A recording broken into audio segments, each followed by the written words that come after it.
জাদু জানে জাদু জানে।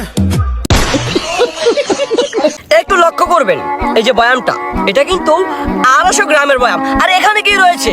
250 গ্রাম আচার ঢালা আছে, দেখুন তো ওদিকে নিয়ে আসেন। উপরলি অর্ধেক খাওয়া শেষ। মাইনিও কইতে আছে কি বলছেন, মানে ফ্রি পাইছে না, হেরপিনও ঝোলা দিয়ে দিয়েছে অর্ধেক। হ্যাঁ এখন আমি আবার আপনাদের সামনে খেয়ে উপস্থাপন করছি যে সবাই রেডি থাকেন, কিন্তু নতুন করে আবার ঝোলা দেবে। আচারটা আসলে কেমন। বিসমিল্লাহ।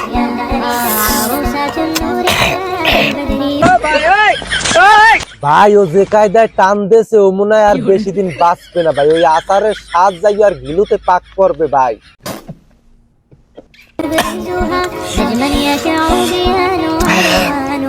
লক্ষ্য করুন এই যে গোটাটা।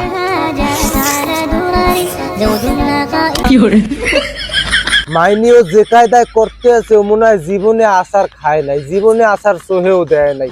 যাই হোক ভাই, তুই ওইরকম খাইস না। তোরে আমি একটা কথা কই ভাই, তুই একটু ধীরে ধীরে খা ভাই। ফ্রি পাইলি যে এত ঝোলা দেওয়া লাগবে কথা আছে বেটা।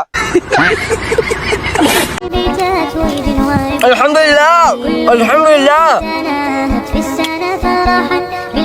আলহামদুলিল্লাহি রাব্বিল আলামিন।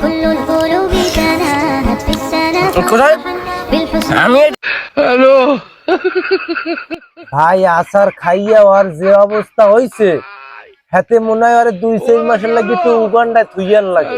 শয়তানের সব ভেতরে আয়। আর যদি একান্তে উগান্ডার কোনো ফ্লাইট না পাওয়া যায়, তাইলে ভাই আরে পাগলা কারো একটু রাইট কেন। আচারের স্বাদটা যে কিরকম হেরা তো কইতেই পারলে না। আমার মনে হয় ওই আচারের স্বাদ যাই আর গিলুতে পাক পড়ছে। যাই হোক, আপনারা একটু এই বিষয়টা লক্ষ্য করবেন। আর পরিবারের মানুষদের আমি বলতে চাই